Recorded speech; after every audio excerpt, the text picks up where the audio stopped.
সালামু আলাইকুম। আমি জহিরুল ইসলাম, সহকারী শিক্ষক বিজ্ঞান, বেলায়েত হোসেন বহুমুখী উচ্চ বিদ্যালয়, নাল্লাপাড়া দেলদুয়ার, টাঙ্গাইল। প্রিয় শিক্ষার্থীরা, বেলায়েত হোসেন বহুমুখী উচ্চ বিদ্যালয়ের অনলাইন ক্লাসে তোমাদের স্বাগতম। আজকে আমি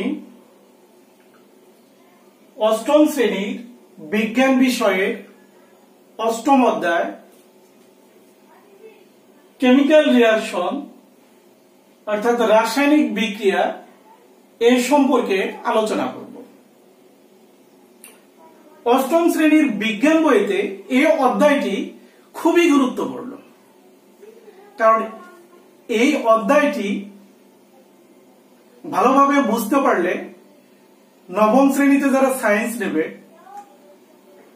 তাদের জন্য নবম শ্রেণীতে সায়েন্সে যে রসায়ন বিষয়টা থাকবে সেই রসায়ন অধ্যয়ন করাটা খুবই সহজ হবে। তো আমার আজকের আলোচনার মেইন টপিকস গুলো থাকছে প্রতীক। প্রতীক কি? প্রতীক লেখার নিয়ম সম্পর্কেও আমরা আজকে জানব। এরপর সংকেত। সংকেত কি? সংকেত সম্পর্কে আমরা জানতে পারব। এরপর যোজনী। যোজনী কি? মৌলের যোজনী, যৌগমূলকের যোজনী, এগুলো সম্পর্কে আজকে আমরা জানতে পারব। এরপর যৌগমূলক। যৌগমূলক কি? সেই যৌগমূলক সম্পর্কে আজকে আমরা জানতে পারব। সর্বশেষ যোজনী ব্যবহার করে কোন যৌগের সংকেত কিভাবে লিখতে হয় সেই আণবিক সংকেত লেখার নিয়ম সর্বশেষে আমরা জানব। তো শুরুতেই আমরা একটা ছক দেখতে পাচ্ছি, বোর্ডে একটি ছক দেখতে পাচ্ছি। ছকটা হচ্ছে মৌল ও যৌগমূলকের যোজনীর একটি ছক। এটা তোমাদের অষ্টম শ্রেণীর বিজ্ঞান বইয়ে ৭৭ পৃষ্ঠাতে এই ছকটি আছে। এই অধ্যায়টি ভালোভাবে বুঝতে চাইলে শুধু এই অধ্যায় না, এই বিজ্ঞান বিষয়ের এবং রসায়ন বিজ্ঞান সম্পর্কিত এই বিষয়গুলো বুঝতে চাইলে তাহলে এই ছকটি অবশ্যই মুখস্থ রাখতে হবে। এই ছকটি খুবই গুরুত্বপূর্ণ একটি ছক, এটা আমাদের মনে রাখতে হবে। এই ছকের মধ্যে আমাদের যা থাকবে অধাতু মানে অধাতব মৌল, অধাতুর মৌলের যোজনী এখানে উল্লেখ করা আছে। ধাতব মৌলের যোজনী এই ছকে উল্লেখ করা আছে এবং যৌগমূলকের যোজনী সংকেত এই ছকে উল্লেখ করা আছে। তো এই ছকটি আমরা অবশ্যই মনে রাখবো এবং আজকে এই ছক ব্যবহার করব আমরা। তো আজকে আমরা এখন শুরুতেই আলোচনা করব প্রতীক।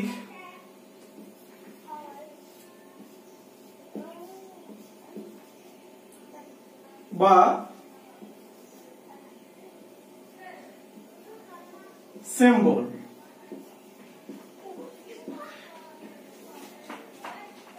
শুরুতেই প্রতীক বা সিম্বল নিয়ে আলোচনা করব।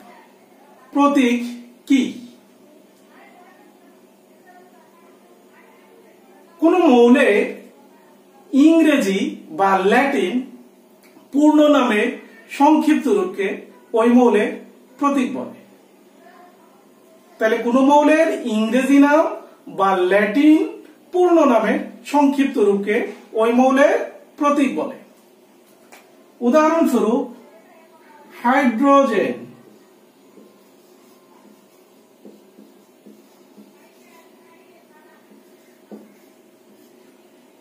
হাইড্রোজেনের সংক্ষিপ্ত রূপ হচ্ছে এইচ। তাহলে হাইড্রোজেন পূর্ণ নামের সংক্ষিপ্ত রূপ যদি এইচ হয় তাহলে হাইড্রোজেনের প্রতীক হচ্ছে H।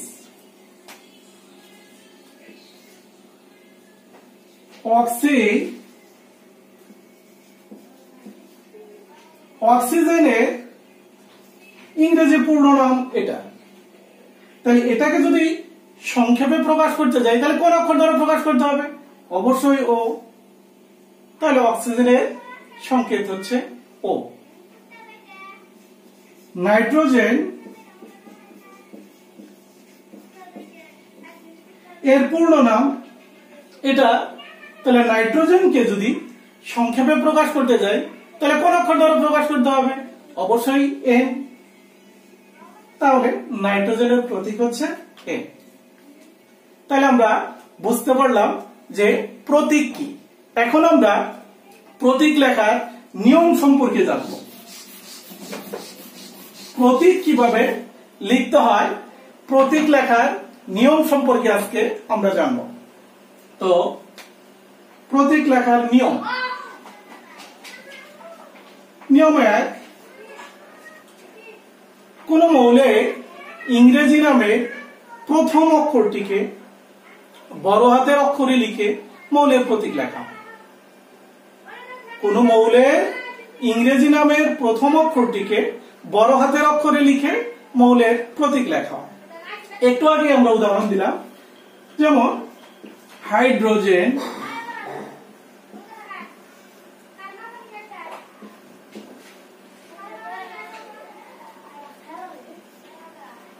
হাইড্রোজেনের নামের প্রথম অক্ষরটি হচ্ছে H। তাহলে এটা আমাদের বড় হাতের অক্ষরে লিখতে হবে H। তাহলে হাইড্রোজেনের প্রতীক H। তাহলে আমরা শিখলাম যে কোন মৌলের ইংরেজি নামে প্রথম অক্ষরটিকে বড় হাতের অক্ষরে লিখে মৌলের প্রতীক রূপে প্রকাশ করা হয়। হাইড্রোজেন, এরকম অক্সিজেন, নাইট্রোজেন, ফসফরাস, সালফার, হ্যাঁ, এগুলা সবগুলোই হচ্ছে ইংরেজি নামের প্রথম অক্ষর, যেটি বড় হাতের অক্ষরে লিখে প্রকাশ করা হয়। যেমন নাইট্রোজেন,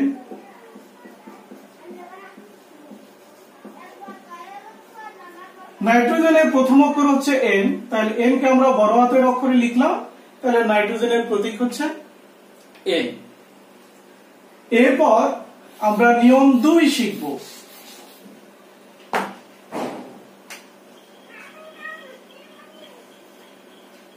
নিয়ম 2 এ যদি 2 বা ততোধিক মৌলের ইংরেজি নামের প্রথম অক্ষর একই হয়ে যায় তাহলে এদের মধ্যে একটি মৌলের প্রতীক প্রথম অক্ষর দ্বারা প্রকাশ করে অন্যগুলোর ক্ষেত্রে প্রথম অক্ষরটি বড় হাতের অক্ষরে লিখে প্রথম অক্ষরের পর অন্য আরেকটি অক্ষর ছোট হাতের অক্ষরে যুক্ত করে প্রতীক রূপে লেখা হয়। উদাহরণস্বরূপ কার্বন,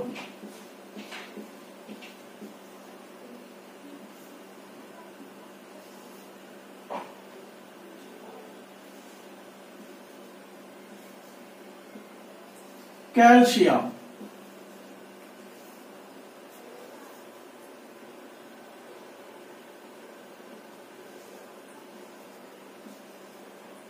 ক্যাডমিয়াম,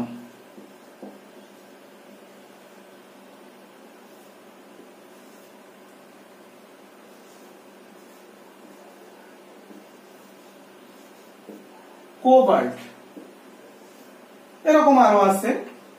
তো এখানে আমি 4টি মৌল দেখালাম, যে 4টা মৌলেরই প্রথম অক্ষর সি। তাহলে এখন কি করব? এই ক্ষেত্রে আমাদের এই দ্বিতীয় নিয়মটি প্রযোজ্য হবে। তাহলে এদের মধ্যে যে কোনো একটা মৌলের প্রতীক, যেমন কার্বনের প্রতীক আমরা প্রথম অক্ষর দ্বারাই প্রকাশ করব। অন্য মৌলগুলা ক্ষেত্রে প্রথম অক্ষরের পর অন্য আরেকটি অক্ষর ছোট হাতের অক্ষরে যুক্ত করে প্রতীক রূপে লিখব। যেমন ক্যালসিয়ামের ক্ষেত্রে প্রথম অক্ষরটি বড় হাতের অক্ষরে লিখে তারপর এই মৌলটি ছোট হাতের অক্ষরে লিখে ক্যালসিয়ামের প্রতীক Ca লেখা হয়। ক্যাডমিয়ামের ক্ষেত্রে প্রথম অক্ষরটি বড় হাতের C লিখে তারপর পরের অক্ষরটি ছোট হাতের অক্ষরে D লিখে ক্যাডমিয়ামের প্রতীক লেখা হয়। কোবাল্টের ক্ষেত্রে প্রথম অক্ষর C বড় হাতের অক্ষরে লিখে তারপর পরের অক্ষরটি ও ছোট হাতের অক্ষরে লিখে কোবাল্টের প্রতীক CO লেখা হয়। তাহলে দ্বিতীয় নিয়মটি আমরা শিখলাম যে দুই বা ততোধিক মৌলিক ইংরেজি নামের প্রথম অক্ষর যদি একই হয়ে যায় তবে এদের মধ্যে যে কোনো একটা মৌলের প্রতীক মৌলের প্রথম অক্ষর দ্বারা প্রকাশ করে, অপরগুলোর ক্ষেত্রে প্রথম অক্ষরের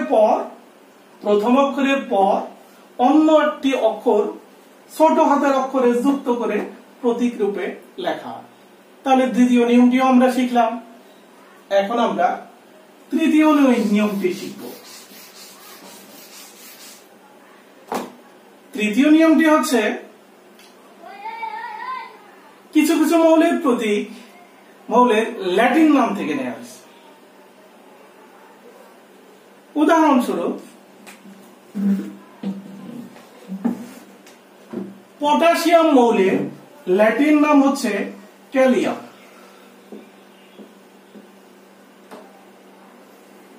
ক্যালিয়ামকে যদি সংক্ষেপে প্রকাশ করতে যাই তাহলে কে দ্বারা প্রকাশ করা হয়।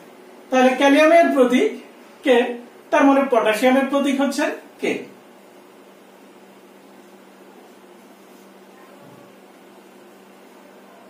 সোডিয়ামের ল্যাটিন নাম হচ্ছে নাইট্রিয়াম। তো নাইট্রিয়ামকে যদি সংক্ষেপে প্রকাশ করতে যাই তাহলে Na দ্বারা প্রকাশ করা হয়। তাহলে সোডিয়ামের প্রতীক হচ্ছে Na।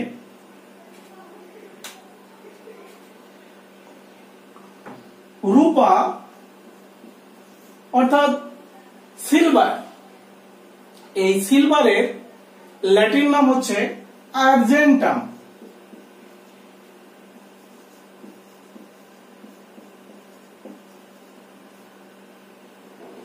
এই আর্জেন্টামকে সংক্ষেপে Ag দ্বারা প্রকাশ করা হয়। তাহলে সিলভার বা রূপার প্রতীক হচ্ছে Ag। তাহলে আমরা বুঝলাম যে কিছু মৌলের প্রতীক মৌলের ল্যাটিন নাম থেকে নেওয়া হয়।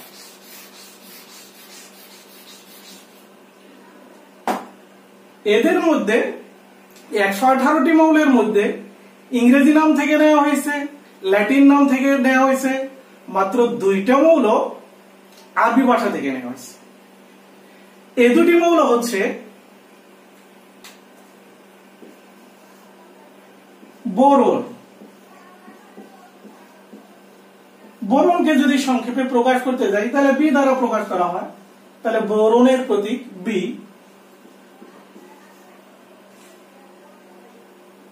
এরপর দ্বিতীয় মৌলটি হচ্ছে জিরকোনিয়াম।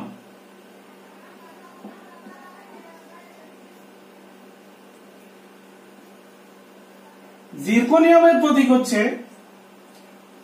জেটা। তাহলে আমরা বুঝলাম যে 2টা মৌলের প্রতীক মৌলের আরবি নাম থেকে নেওয়া হয়েছে। তাহলে প্রতীক এবং প্রতীক লেখার নিয়ম সম্পর্কে আমরা ইনশাআল্লাহ সকলেই বুঝতে পেরেছি। এখন আমরা আলোচনা করব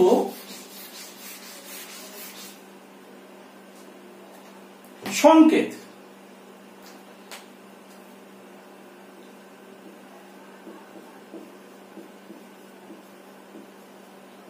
সংকেত বা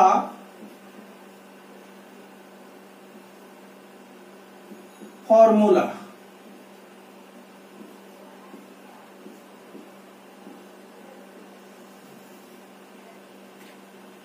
এখন আমরা সংকেত বা ফর্মুলা নিয়ে আলোচনা করব। সংকেত কি বা সংকেত কাকে বলে?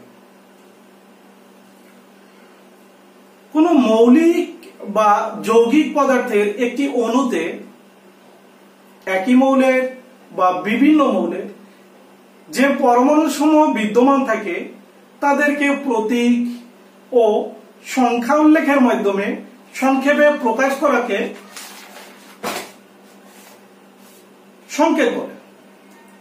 তাহলে মৌলিক বা যৌগিক পদার্থের একটি অণুতে একই মৌলের বা বিভিন্ন মৌলের যে পরমাণু সমূহ বিদ্যমান থাকে তাদেরকে প্রতীক ও সংখ্যা উল্লেখের মাধ্যমে সংক্ষেপে প্রকাশ করাকেই সংকেত, আণবিক সংকেত বা রাসায়নিক সংকেত বলে। উদাহরণস্বরূপ হাইড্রোজেন, এটি হচ্ছে মৌলিক পদার্থের একটি অণু। H2O এটি হচ্ছে যৌগিক পদার্থের একটি অণু। তো মৌলিক পদার্থের এই অণুতে হাইড্রোজেনের দুইটা পরমাণু রয়েছে। তাহলে হাইড্রোজেনের যদি সংকেত লিখতে যাই তাহলে এই হাইড্রোজেনকে প্রতীক দ্বারা প্রকাশ করতে হবে, প্রতীক। তারপর কয় পরমাণু হাইড্রোজেন আছে? হাইড্রোজেনের অণুতে 2 পরমাণু হাইড্রোজেন আছে। তাহলে যখনই প্রতীকের পাশে আমরা সংখ্যা দ্বারা উল্লেখ করব তখনই সেটা হয়ে যাবে হাইড্রোজেনের সংকেত। আবার অক্সিজেনের প্রতীক হচ্ছে O। অক্সিজেন পরমাণুতে, অক্সিজেনের অণুতে 2টা অক্সিজেন পরমাণু আছে। তাহলে অক্সিজেনের প্রতীকের পাশে যদি সংখ্যা 2 উল্লেখ করি তাহলে হয়ে যাবে অক্সিজেনের সংকেত। নাইট্রোজেনের প্রতীক হচ্ছে N, কিন্তু নাইট্রোজেন অণুতে 2টা নাইট্রোজেন পরমাণু আছে, 2 উল্লেখ করলেই হয়ে যাবে নাইট্রোজেনের সংকেত। আবার সালফারের প্রতীক হচ্ছে S। সালফারের অণুতে 8টি পরমাণু রয়েছে, তাহলে সালফারের সংকেত হচ্ছে S8। এখন আসছি যৌগিক পদার্থের সংকেত। তাহলে যৌগিক পদার্থের অণু, যেমন এটি পানির একটি অণু, পানির একটি অণুতে হাইড্রোজেন এবং অক্সিজেন এই 2টা মৌল রয়েছে। তাহলে এই 2টা মৌল আমরা পাশাপাশি লিখলাম। পানির অণুতে 2 পরমাণু হাইড্রোজেন রয়েছে আর 1 পরমাণু অক্সিজেন রয়েছে। তাহলে 2 পরমাণু হাইড্রোজেনকে যখন সংখ্যা দ্বারা উল্লেখ করব আর 1 পরমাণু অক্সিজেন তো আছেই, 1 বা 1 লিখতে হয় না। তাহলে যখনই প্রতীক এবং সংখ্যা দ্বারা উল্লেখ করব তখন এটা হয়ে যাবে পানির সংকেত বা আণবিক সংকেত বা রাসায়নিক সংকেত। উদাহরণস্বরূপ সালফিউরিক অ্যাসিডের একটি অণুতে হাইড্রোজেন, সালফার এবং অক্সিজেন পরমাণু রয়েছে। সালফিউরিক অ্যাসিডের অণুতে হাইড্রোজেন, সালফার এবং অক্সিজেন পরমাণু রয়েছে। তাহলে হাইড্রোজেন, সালফার এবং অক্সিজেন পরমাণু, এই সালফিউরিক অ্যাসিডের অণুতে 2 পরমাণু হাইড্রোজেন আছে, 1 পরমাণু সালফার আছে, 4 পরমাণু অক্সিজেন আছে। তাহলে এই সংখ্যাগুলো যখন এই প্রতীকের পাশে লিখে ফেলবো তখনই আমাদের সালফিউরিক অ্যাসিডের সংকেত হয়ে যাবে। তাহলে হাইড্রোজেন আছে 2টি, H2, S একটা আছে, অক্সিজেন আছে 4টা উল্লেখ করলাম, তাহলে H2SO4। তাহলে এটা হয়ে গেল সালফিউরিক অ্যাসিডের সংকেত। তাহলে কোন মৌলিক, এগুলো হচ্ছে মৌলিক, এগুলো হচ্ছে যৌগিক। তাহলে মৌলিক বা যৌগিক পদার্থের একটি অণুতে একই মৌলের বা বিভিন্ন মৌলের যে পরমাণু সমূহ বিদ্যমান থাকে তাদেরকে প্রতীক ও সংখ্যা উল্লেখের মাধ্যমে প্রকাশ করাকেই সংকেত বলে। তাহলে আমরা বুঝলাম যে সংকেত কি সংকেত সম্পর্কে আমরা জানলাম। এখন আমরা যোজনী সম্পর্কে জানব।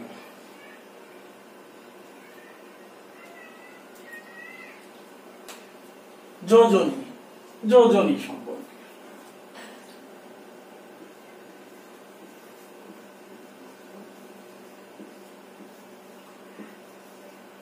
বা ব্যালেন্সি।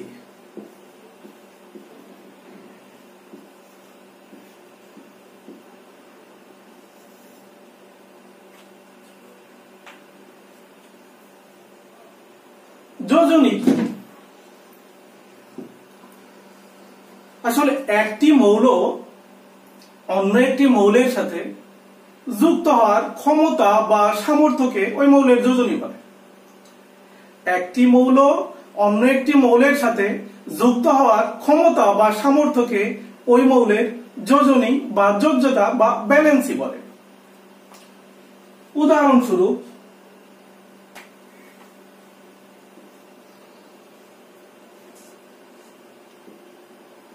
HCl এর অণুতে হাইড্রোক্লোরিক অ্যাসিড, এই হাইড্রোক্লোরিক অ্যাসিডের অণুতে একটা হাইড্রোজেন পরমাণু একটা ক্লোরিন পরমাণুর সাথে যুক্ত হয়েছে। তাহলে একটা হাইড্রোজেন পরমাণু কয়টা ক্লোরিন পরমাণুর সাথে যুক্ত হওয়ার ক্ষমতা রাখে?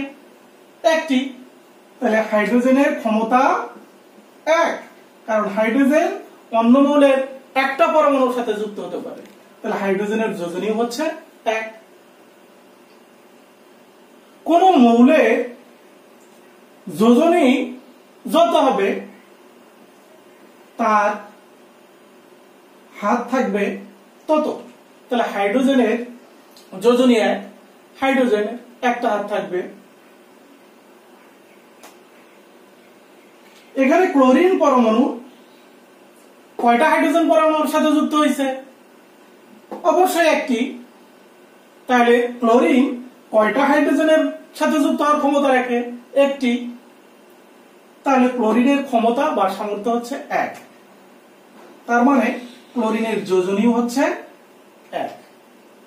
তাহলে ক্লোরিনেরও যোজনী যেহেতু এক, ক্লোরিন যদি কারোর সাথে যুক্ত হতে চায় তাহলে তার হাত হবে একটা। যেমন হাইড্রোক্লোরিক অ্যাসিডের অণুতে হাইড্রোজেন এর একটা হাতে একটা ক্লোরিন, আবার যদি বলি ক্লোরিনের যোজনী এক, তাহলে ক্লোরিনের একটা হাতে হাইড্রোজেন পরস্পরের সাথে যুক্ত আছে। এরপর আসি H2 অক্সিজেনের সাথে যুক্ত হয়েছে। তাহলে হাইড্রোজেনের ক্ষমতা বা যোজনী এক। অক্সিজেন কয় পরমাণু হাইড্রোজেনের সাথে যুক্ত হয়েছে? দুই পরমাণু। তাহলে অক্সিজেন কয় পরমাণু হাইড্রোজেনের সাথে যুক্ত হওয়ার ক্ষমতা রাখে? অবশ্যই দুই পরমাণু। তাহলে অক্সিজেনের ক্ষমতা বা সামর্থ্য দুই। তাহলে অক্সিজেনের যোজনীও দুই। তাহলে অক্সিজেনের যোজনীও দুই। তাহলে অক্সিজেনের যোজনী দুই, তাহলে অক্সিজেনের হাত কয়টা থাকবে? অবশ্যই দুইটা হাত থাকবে। দুইটা হাত থাকবে। তাহলে অক্সিজেনের যোজনী যেহেতু দুই, তাহলে তার সামর্থ্যও দুই। তাহলে এই অক্সিজেন পানির অণুতে দুইটা হাইড্রোজেন পরমাণুর সাথে যুক্ত হয়েছে। তাহলে অক্সিজেনের ক্ষমতা দুই, অক্সিজেনের যোজনীও দুই। তাহলে অক্সিজেন দুই পরমাণু হাইড্রোজেনের সাথে যুক্ত হয়েছে।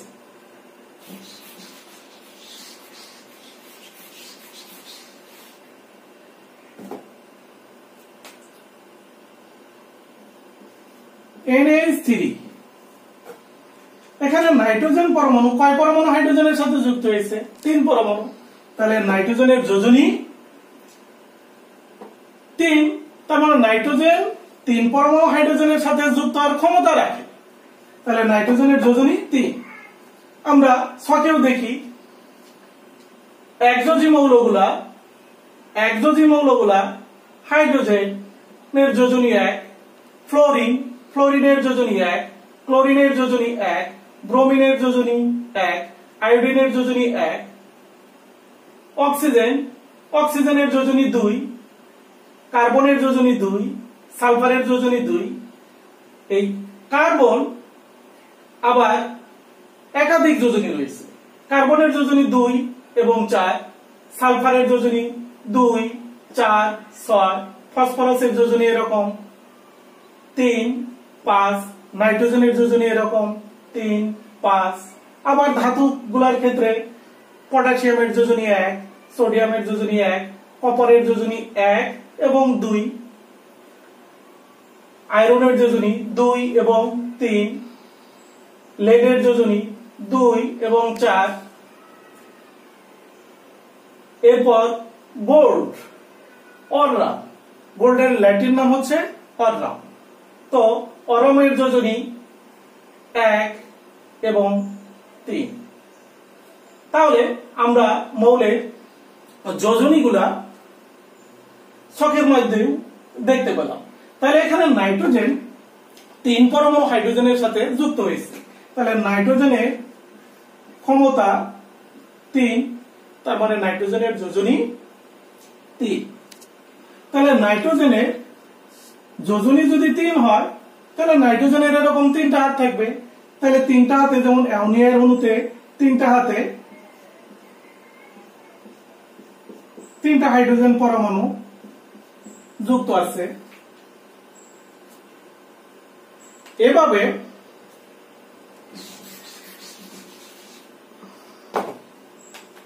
মিথেন অণুতে একটা কার্বন পরমাণুর সাথে 4টা হাইড্রোজেন পরমাণু যুক্ত আছে, তার মানে কার্বন 4 পরমাণু হাইড্রোজেনের সাথে যুক্ত হয়েছে। তাহলে কার্বনের যোজনী হবে 4, তাহলে কার্বনের 4টা হাত থাকবে। আবার হাইড্রোজেন 1 পরমাণু কার্বনের সাথে যুক্ত হয়েছে, এই কারণে হাইড্রোজেনের ক্ষমতা 1, তার মানে হাইড্রোজেনের যোজনী 1। কার্বনের যোজনী যেহেতু 4, তাহলে 4টা হাতে মিথেন অণুতে কার্বনের 4টা হাতে 4টা হাইড্রোজেন পরমাণু যুক্ত থাকবে। আবার ক্যালসিয়াম ক্লোরাইড, ক্যালসিয়াম ক্লোরাইডে একটা ক্যালসিয়াম পরমাণু 2 পরমাণু ক্লোরিনের সাথে যুক্ত হয়েছে, তাহলে ক্যালসিয়ামের যোজনী 2। ক্লোরিন পরমাণু 1 পরমাণু ক্যালসিয়ামের সাথে যুক্ত হয়েছে, তাহলে ক্লোরিনের যোজনী 1। অ্যালুমিনিয়াম অক্সাইড, এখানে অ্যালুমিনিয়াম পরমাণু 3 পরমাণু অক্সিজেনের সাথে যুক্ত হয়েছে। অ্যালুমিনিয়াম পরমাণু 3 পরমাণু অক্সিজেনের সাথে যুক্ত হয়েছে, তাহলে অ্যালুমিনিয়ামের ক্ষমতা বা সামর্থ্য 3, কারণ অ্যালুমিনিয়াম 3 পরমাণু অক্সিজেনের সাথে যুক্ত হওয়ার ক্ষমতা রাখে।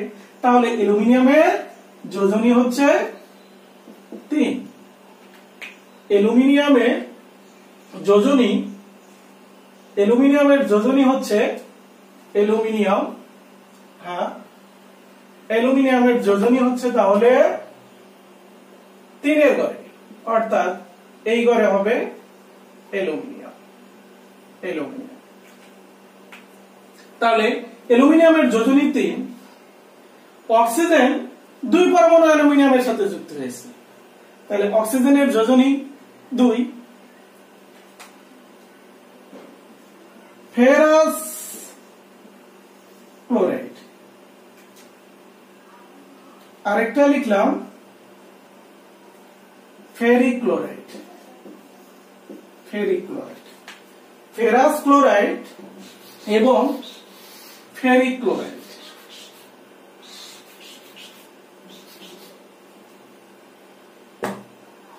তো নতুন একটা শব্দ অবশ্যই মনে হচ্ছে যে ফেরাস ক্লোরাইড এবং ফেরিক ক্লোরাইড। ধাতুগুলো একাধিক যোজনী রয়েছে। আমরা দেখলাম যেমন আয়রনের যোজনী 2 এর ঘরেও আছে, 3 এর ঘরেও আছে। তাহলে কপারের যোজনী 1 এর ঘরেও আছে, 2 এর ঘরেও আছে, তার মানে কপারের যোজনী 1 ও 2 ও। আয়রনের যোজনী 2 হবে, 3 ও হবে। যখন এই 2 যোজনী ব্যবহার হবে তখন যৌগটিকে বলা হবে ফেরাস। আর যখনই 3 যোজনী আয়রনের ব্যবহার হবে তখন যৌগটিকে বলা হবে ফেরিক। তার মানে আমরা বুঝতে পারলাম যে ধাতুগুলোর ক্ষেত্রে যখন নিম্নতম যোজনী ব্যবহার করা হয় তখন তাকে বলা হয় আস, আর ধাতুর ক্ষেত্রে যদি উচ্চতর যোজনী ব্যবহার করা হয় তখন বলা হয় ইক। যেমন ফেরাস ক্লোরাইডে আয়রন পরমাণু 2 পরমাণু ক্লোরিনের সাথে যুক্ত হয়েছে, তাহলে আয়রনের যোজনী এখানে কত হবে 2। ফেরিক ক্লোরাইডে আয়রন পরমাণু কয় পরমাণু ক্লোরিনের সাথে যুক্ত হয়েছে 3 পরমাণু, তাহলে আয়রনের ক্ষমতা কত ওখানে 3, তার মানে আয়রনের যোজনী হচ্ছে 3।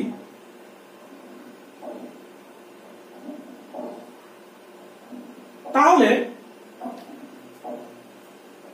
যোজনী কি এটা সম্পর্কে আমরা জানলাম, এবং নিম্নতম যোজনী ব্যবহার করলে তখন তাকে আস যৌগ বলা হয়, এবং উচ্চতর যোজনী ব্যবহার করে কোনো যৌগ গঠন করলে তখন তাকে ইক যৌগ বলা হয়। এখন আমরা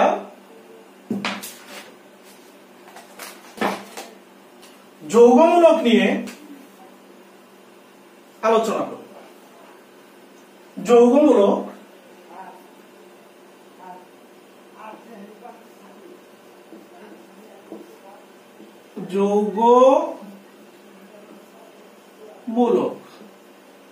বা রেডিক্যাল।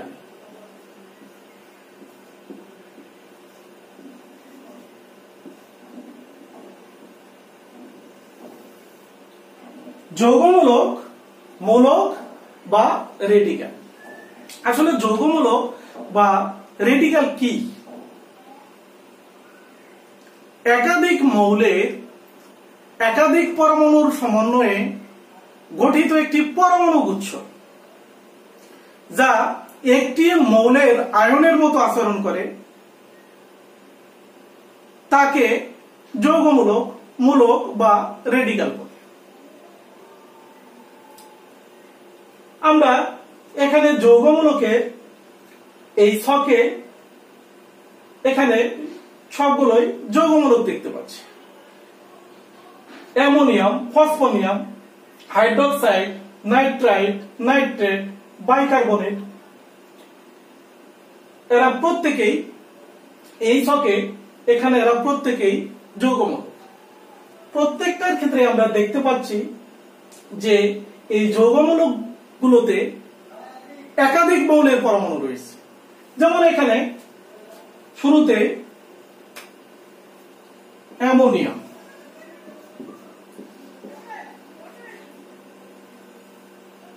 অ্যামোনিয়াম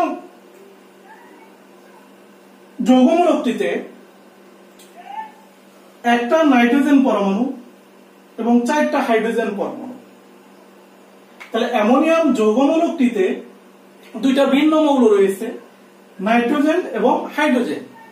তাহলে একাধিক মৌল, একাধিক মৌলে নাইট্রোজেনের 1 পরমাণু এবং হাইড্রোজেনের 4 পরমাণু মিলে কি করেছে, এরা একটা পরমাণু গুচ্ছ তৈরি করেছে।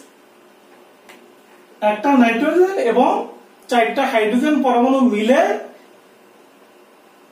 একটি পরমাণু গুচ্ছ তৈরি করেছে। এই পরমাণু গুচ্ছটি আয়ন আকারে আছে। এই পরমাণু গুচ্ছ একটা মৌলে আয়নের মতো আচরণ করে। কিরকম? যেমন সোডিয়াম ক্লোরাইড।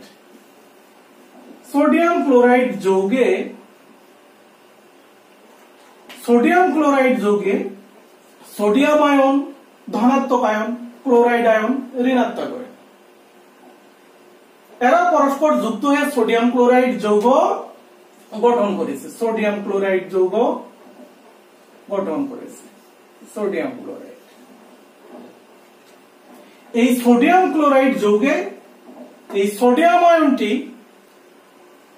একটা মৌল সোডিয়াম পরমাণু আয়ন, অর্থাৎ সোডিয়াম মৌলের আয়ন, একটা মৌল সোডিয়ামের আয়ন। এই পরমাণু গুচ্ছটিও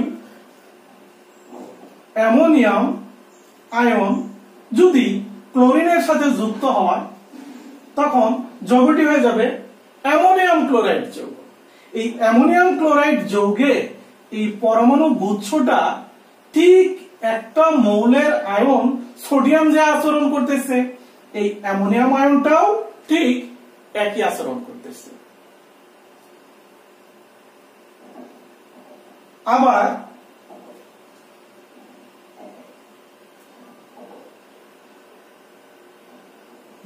সোডিয়াম সালফেট,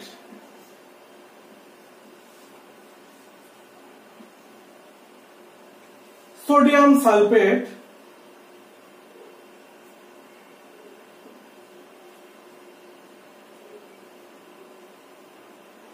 এই সোডিয়াম সালফেটে এই সালফেট এই পরমাণু গুচ্ছটি একটি যৌগমূলক। এই সালফেট পরমাণু গুচ্ছটি একটা মৌলের মতো আচরণ করতেছে, এই পরমাণু গুচ্ছটিও একটা মৌলের মতোই আচরণ করতেছে। যেমন সোডিয়াম ক্লোরাইডে এই ক্লোরাইড মূলক যে আচরণ করতেছে, এই সালফেট 2- এই পরমাণু গুচ্ছটিও ঠিক এই ক্লোরাইড যে আচরণ করতেছে, এই সালফেটটাও ঠিক কি একই আচরণ করতেছে।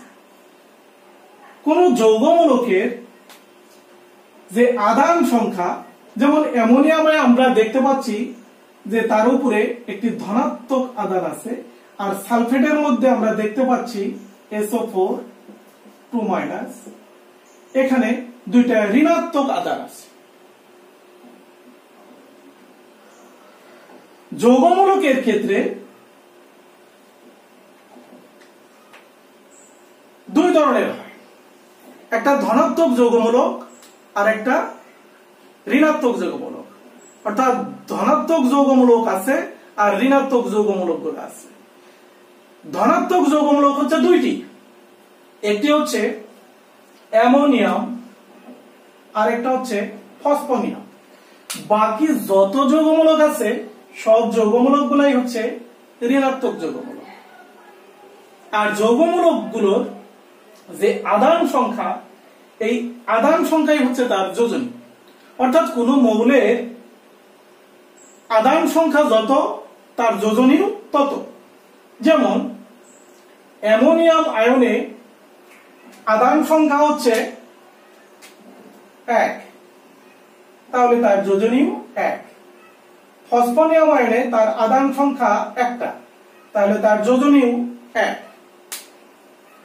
কার্বনেট আয়নে তার আধান সংখ্যা 2-, তাহলে তার যোজনীও 2।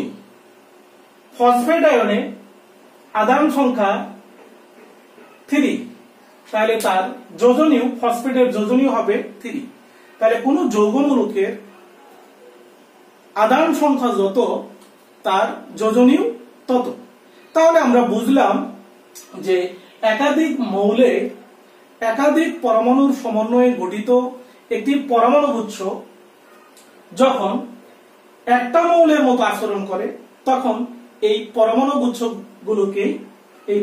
গুচ্ছকেই তখন যৌগমূলক বা রেডিক্যাল বা মূলক বলা হয়। যেমন ammonium, phosphonium, hydroxide, nitrite, nitrate, bicarbonate, carbonate, sulphide, sulphate, phosphate, এরা সবাই হচ্ছে যৌগমূলক।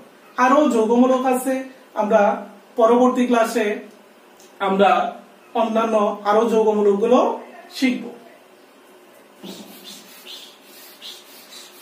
এখন আমরা আলোচনা করব যোজনী ব্যবহার করে কিভাবে কোন যৌগের সংকেত লিখতে পারি। অর্থাৎ যোজনী ব্যবহার করে কিভাবে কোন যৌগের সংকেত লেখা যায়। তাহলে সংকেত লেখার নিয়ম, সংকেত বা আণবিক সংকেত লেখার নিয়ম। সংকেত লেখার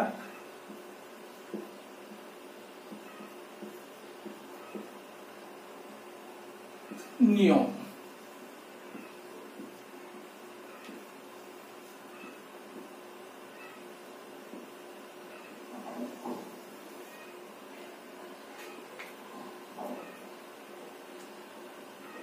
সংকেত লিখতে গেলে মৌলের প্রতীক তো জানা থাকতেই হবে এবং তার যোজনীও জানা থাকতে হবে।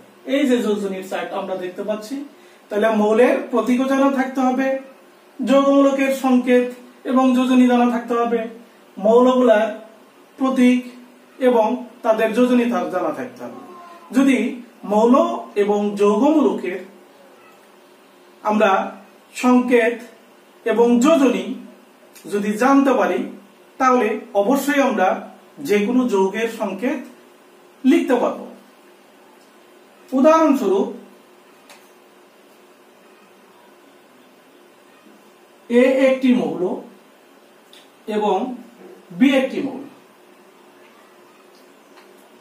এ মৌলের যোজনী ধরে নিলাম x, বি মৌলের যোজনী ধরে নিলাম y।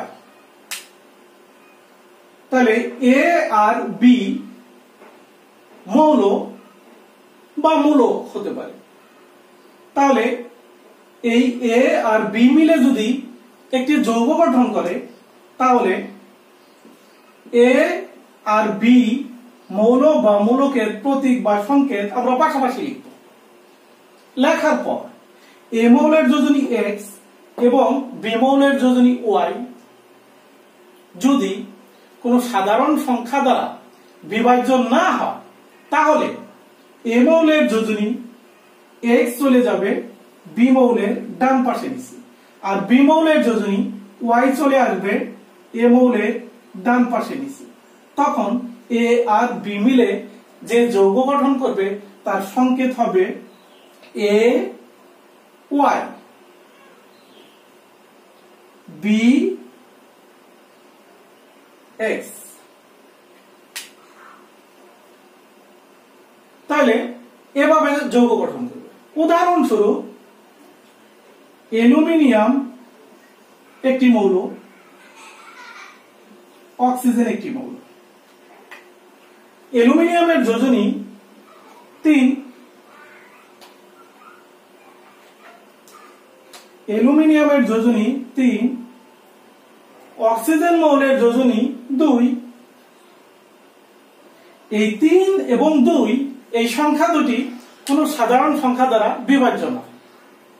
তাহলে অ্যালুমিনিয়ামের যোজনী 3 চলে যাবে অক্সিজেনের ডান পাশে নিচে, আর অক্সিজেনের যোজনী 2 চলে আসবে অ্যালুমিনিয়ামের ডান পাশে নিচে। তাহলে অ্যালুমিনিয়াম আর অক্সিজেনকে আমরা পাশাপাশি লিখব। লেখার পর অ্যালুমিনিয়ামের যোজনী 3 চলে যাবে অক্সিজেনের ডান পাশে নিচে, অ্যালুমিনিয়ামের যোজনী চলে যাবে অক্সিজেনের ডান পাশে নিচে, আর অক্সিজেনের যোজনী 2 চলে আসবে অ্যালুমিনিয়ামের ডান পাশে নিচে। তাহলে অ্যালুমিনিয়াম অক্সাইডের সংকেত হবে এটি। এরপর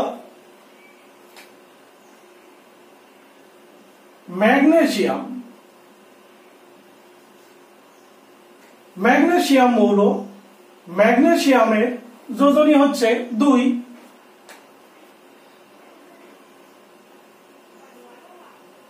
এরপর ক্লোরিন, ক্লোরিনের যোজনী হচ্ছে 1। তাহলে ম্যাগনেসিয়াম আর ক্লোরিন মিলে যদি যৌগ গঠন করে, তাহলে এদের প্রতীক আমরা পাশাপাশি লিখব।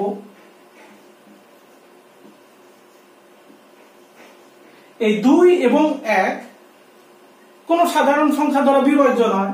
তাহলে ম্যাগনেসিয়ামের যোজনী 2 চলে যাবে ক্লোরিনের ডান পাশে নিচে, আর ক্লোরিনের যোজনী 1 চলে আসবে ম্যাগনেসিয়ামের ডান পাশে নিচে। তাহলে ম্যাগনেসিয়ামের যোজনী 2 ক্লোরিনের ডান পাশে নিচে ছোট করে লিখতে হবে, আর ক্লোরিনের যোজনী 1 লেখার দরকার নাই, কারণ ম্যাগনেসিয়াম পরমাণু একটি। কোন মৌলের যোজনী যদি 1 অর্থাৎ 1 হয় তাহলে লেখার দরকার নেই।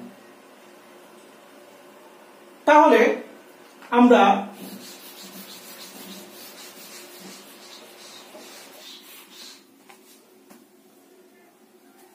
দুটি মৌল বা মূলকের যোজনী সমান হলে এক্ষেত্রে যোজনী লেখার প্রয়োজন নেই, মৌল বা মূলক দুটি পাশাপাশি লিখলেই চলে। যেমন ক্যালসিয়ামের যোজনী 2, অক্সিজেনের যোজনী 2, দুইটা মৌলেরই যোজনী সমান। তাহলে এক্ষেত্রে মৌলগুলোর প্রতীক পাশাপাশি লিখলেই ক্যালসিয়াম অক্সাইডের সংকেত হয়ে যাবে, যোজনী লেখার প্রয়োজন নেই। উদাহরণস্বরূপ অ্যালুমিনিয়াম এর যোজনী 3, ফসফেটের যোজনী 3। অ্যালুমিনিয়াম এবং ফসফেটের যোজনী দুটি সমান, তাহলে এক্ষেত্রেও যোজনী লেখার প্রয়োজন নেই, মৌল এবং মূলকটি পাশাপাশি লিখলেই অ্যালুমিনিয়াম ফসফেটের সংকেত হয়ে যাবে। এরপর দুটি মৌল বা মূলকের যোজনী যদি কোনো সাধারণ সংখ্যা দ্বারা বিভাজ্য হয় তাহলে সেক্ষেত্রে ভাগফল দিয়ে বিনিময় করে লিখলেই আমাদের সংকেত হয়ে যাবে। যেমন কার্বনের যোজনী 4, অক্সিজেনের যোজনী 2। এই 4 এবং 2 সাধারণ সংখ্যা 2 দ্বারা বিভাজ্য। 2 দ্বিগুণে 4, 2 একে 2। তাহলে এই ভাগফলগুলোকে বিনিময় করে লিখলেই সংকেত হয়ে যাবে। তাহলে যে যৌগটি হয়ে যাবে, যৌগটি না হবে কার্বন ডাই অক্সাইড। এরপর সালফারের যোজনী 6, অক্সিজেনের যোজনী 2। তাহলে এই 6 এবং 2 সাধারণ সংখ্যা 2 দ্বারা বিভাজ্য। 3 দ্বিগুণে 6, 2 একে 2। তাহলে সালফার আর অক্সিজেন মিলে যখন যৌগ গঠন করবে তখন এই ভাগফল 3 অক্সিজেনের ডান পাশে নিচে আর ভাগফল 1 তো লেখার দরকার নাই, তাহলে SO3 সালফার ট্রাইঅক্সাইড। এভাবে আমরা যোজনী ব্যবহার করে যেগুলো সংকেত লিখতে পারবো। তাহলে যোজনী লেখার যে নিয়মগুলো আমরা শিখলাম এই যোজনীগুলো ব্যবহার করে আমরা বিভিন্ন যৌগ, হাজার হাজার যৌগের সংকেত আমরা লিখতে পারবো। উদাহরণস্বরূপ ছকের দিকে তাকাই আমরা, সোডিয়ামের সাথে যদি আমরা এই ধনাত্মক যৌগমূলক দুটি বাদ দিয়ে ঋণাত্মক যৌগমূলক গুলা একত্রিত করি তাহলে এক একটি যৌগ হয়ে যাবে।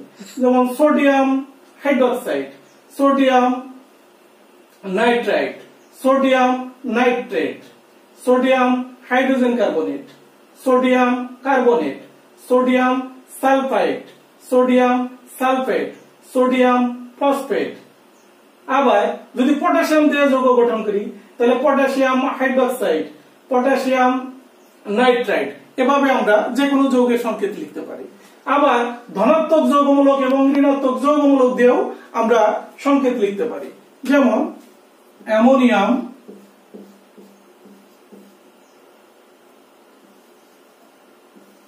সালফেট। অ্যামোনিয়ামের যোজনী 1 চলে যাবে সালফেটে, আর সালফেটের যোজনী 2 চলে আসবে অ্যামোনিয়ামে। তবে যোজনী যখন একাধিক হবে তখন যৌগমূলকের পাশে অবশ্যই ফার্স্ট ব্র্যাকেট দিতে হবে। তাহলে সালফেটের যোজনী 2 চলে আসবে অ্যামোনিয়ামে, আর অ্যামোনিয়ামের যোজনী 1 তো লেখার দরকার নাই, তাহলে অ্যামোনিয়াম সালফেটের সংকেত হবে এটা। আবার ক্যালসিয়াম কার্বনেট, তাহলে ক্যালসিয়াম আর কার্বনেট পাশাপাশি লিখবো। ক্যালসিয়ামের যোজনীও 2, কার্বনেটের যোজনীও 2, যোজনী সমান হলে তো লেখার দরকার নাই। তাহলে এভাবে আমরা বিভিন্ন যৌগের সংকেত লিখতে পারবো। তাহলে যোজনী ব্যবহার করে এভাবে আমরা বিভিন্ন যৌগের সংকেত ইনশাআল্লাহ সকলেই লিখতে পারবো। তো আজকের মতো এ পর্যন্তই। ধন্যবাদ সবাইকে। আল্লাহ হাফেজ।